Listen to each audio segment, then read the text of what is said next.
Welcome to Read Your Comics. Today I'm looking at WildCATS Trilogy, #1.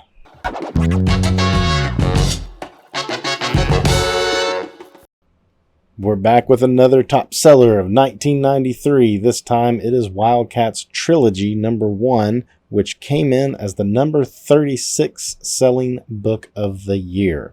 It has a nice, fancy, shiny cover that's like kind of even hard to get on camera here. It looks really good in person, honestly, but the camera is kind of having a hard time picking up this like shimmering. It's not just like just basic foil. There's actually a little texture even on the different characters and stuff, so pretty well done. It's not like you see currently. I think it's mostly DC. Well, I guess Marvel's doing it too, where they make these facsimile books and do a foil variant, and it's really just very basic type of a foil cover, as a buddy on Instagram, Red Foil Fan, calls it a spray tan foil. Anyway, it is a pretty cool cover. I actually got this one out of an Ollie's grab bag, so it's a little beat up. So if you find one in good shape, it probably looks even better. Looking at this one because, well, it is the number 36 book, but also it's Jae Lee, and I'm kind of pointing out how prolific Jae Lee was in that era. He did a run on Namor that I guess it must have wrapped up in 93, and I did a issue with it that had a nice foily cover the other day. Youngblood Strike File, which I've already made a video of that too, so I figure why not hit this one up too, and we'll just get the Jae Lee trilogy of 1993 out of the way. But yeah, I mean, this came out in June. The Youngblood Strike File came out in April.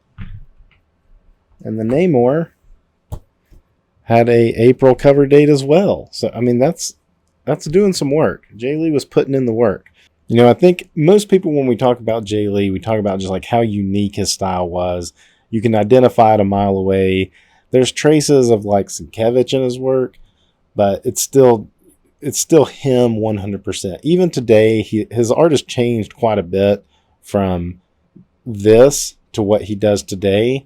Yet it's still undeniably his style.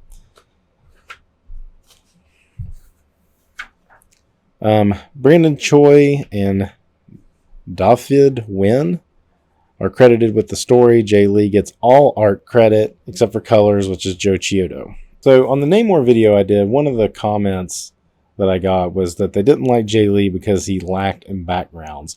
And that is true, especially in that Namor book that I did. You know, backgrounds are not his forte, I would say. At least not in this era of Jae Lee. A lot of it is these like contorted figures. You do get some bit of architecture, but he does a lot of it in silhouette.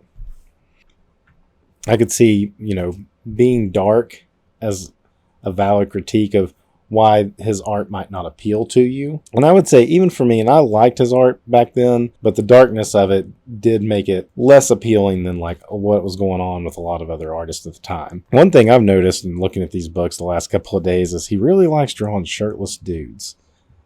Shirtless with a jacket on. He did it. I mean, Namor obviously didn't have a shirt. He did it in the Chapel storyline, and then now we got Grifter. This is Grifter, by the way, doing it here. And here would be a complaint too about Jae Lee. Because his art is so stylized and his figure work is so stylized, if you did not know who this character was coming into this book, or you were like less familiar with it, you would have no clue who this is based off of this first image of seeing it until they say his name. They call him Cole. Anyway, Grifter, or I think his name's Cash Cole maybe. Anyway, he meets up with this guy who's like an informant he usually meets up with, and gives him some information about one of these secret organizations that the WildCATS, you know, interact with. This is a nice shot. This is very Sienkiewicz feeling right here. But he betrays Grifter, the informant does, after Grifter leaves with the info. He goes and he's like, okay, I told him what you wanted me to tell him. Do I get, like, where's my payment? And she's like, your payment is that you're a traitor. And so she kills the dude. So she's a traitor herself. She set this payment up. Anyway, she kills this dude. Pretty brutal shot right there. Again, in silhouette. You get the black blood spraying off. And this like airbrush or something he uses, that is kind of his background that he does. I mean, there's some brickwork there, but cut to the WildCATS danger room scene. And I would say again, where is the background? This is the WildCATS training room, and all we're really getting is very close-up shots of the characters. There's no like obstacles or things being thrown at them to make it a challenge. They're just fighting each other. You can't even really tell they're in a room. They could just be outside. But it's so well done. Like, it's so pretty to look at, the like just the characters and the oddness of it. Now, this is clearly Spartan. You can tell that because he's wearing his costume, and Voodoo and Maul. Definitely, and there's that Warblade character. And while I remember these characters' names, I don't really remember too much about their personalities, other than Spartan was kind of a Cyclops character. And Voodoo, I think, was more like a Psylocke than a Jean Grey. Maul was kind of the beast of the team, and Warblade was more Wolverine-like than I realized. He obviously had these like blade fingers, which there was also a character in Cyberforce that was basically the same thing. And I think they tried to connect those characters in some way eventually. But anyway, this is a cool shot of him using his powers. He has like an energy power that I never quite understood. He just can shoot energy. And he calls it like his strobe blast. But the way that he does these, like, now the colorist may be getting credit for this, but these fireworks coming off. And I said that in another one, that like when Jae Lee does energy bursting off of things, it kind of looks like a firework exploding. Pretty neat there. Kind of weird, you know, foreshortening too, with the shoulder, with that like insignia that he has kind of in the front there, and it shortens off onto his hand. I do really like the figure work here. Like her doing this jump. She uses some mind trick on Spartan because they're fighting like I guess it was maybe Maul and Voodoo versus Warblade and Spartan.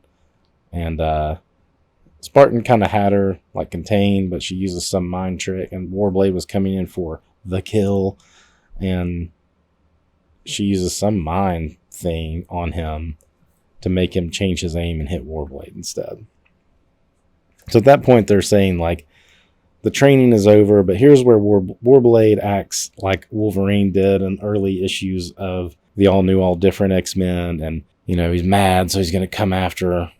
Void steps in with that guy, which I think his name was Jacob, or what was his name? Imp? Did they say his name? Yeah, well, she calls him Jacob.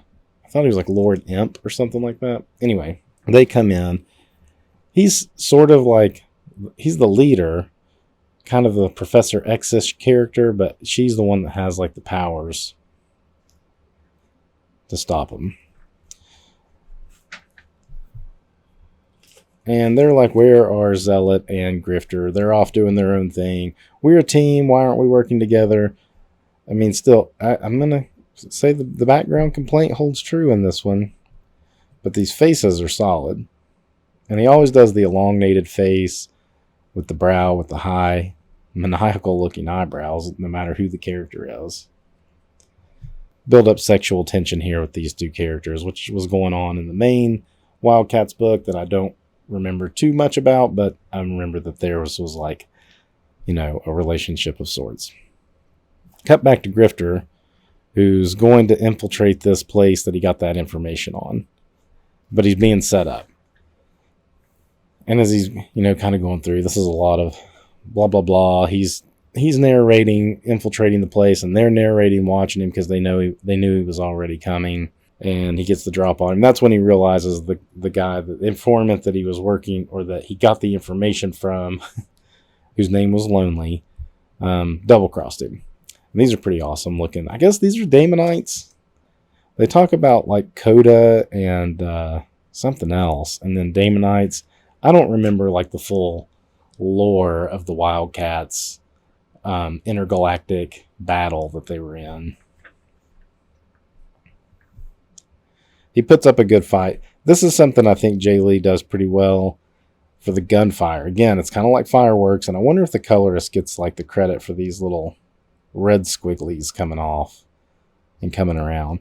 But instead of like drawing the gun and the gun blasting, he'll do like kind of the body around it and then just a blast coming out from where like the hands area should be. And it's effective. Also the drapery on the mask. You know, the nose is definitely in the center and like it's like spider webbing off of the mask. Grifter always did have a pretty cool mask. It's kind of a cross between like the open hair hats, the like Cyclops that Jim Lee had Cyclops wear, and like a Cobra Commander hood.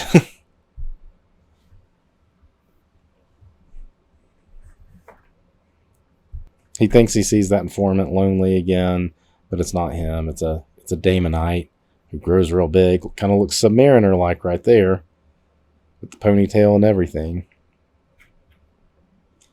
And this Void character, she senses that he's in danger, using the Force, I suppose. Yeah, going light on the background, but he'll do this like, you know, splatter media to give it texture at least. Same here. He's using this like airbrush, just pops. Psh, psh, psh.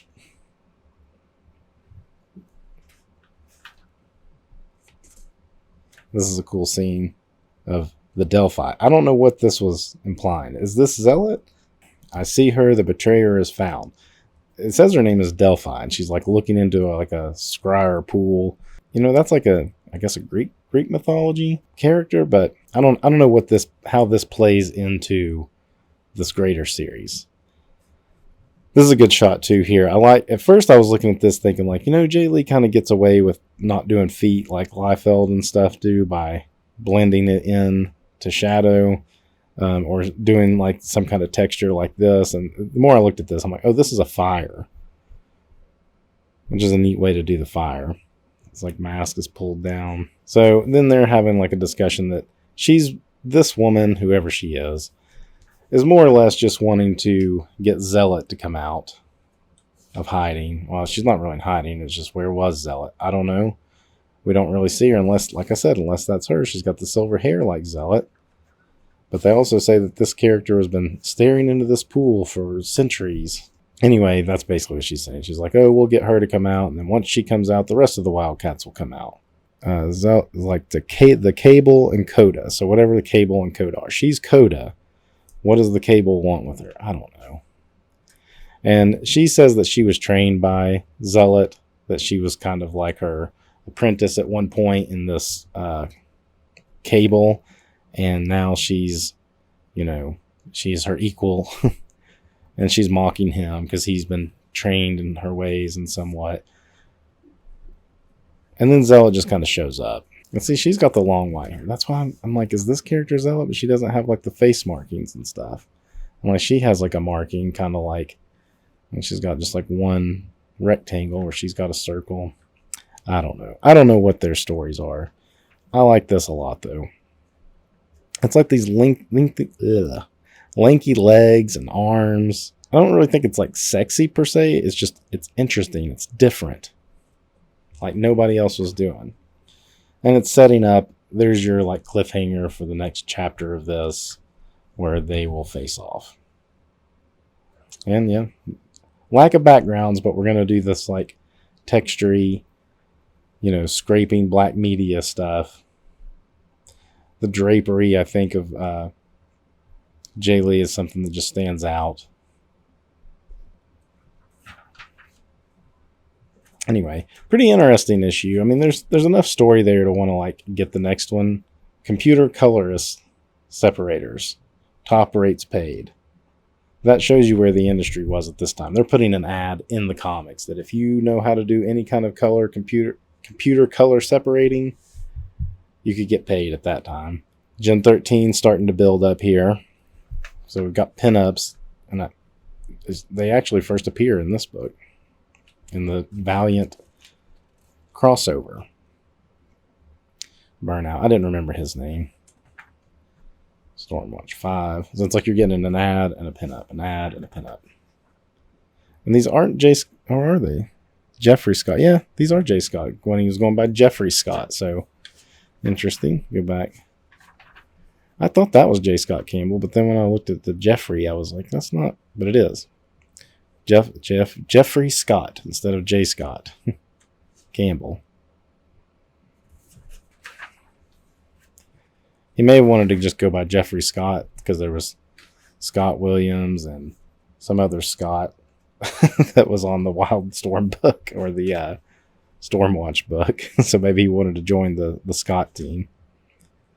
Freefall. I didn't remember her name either. I remember like her, pink stripe in her hair and stuff. Union was a pretty book to look at. Union was a lot like this, like Teixeira at this stage and Jae Lee had some commonality in their styles.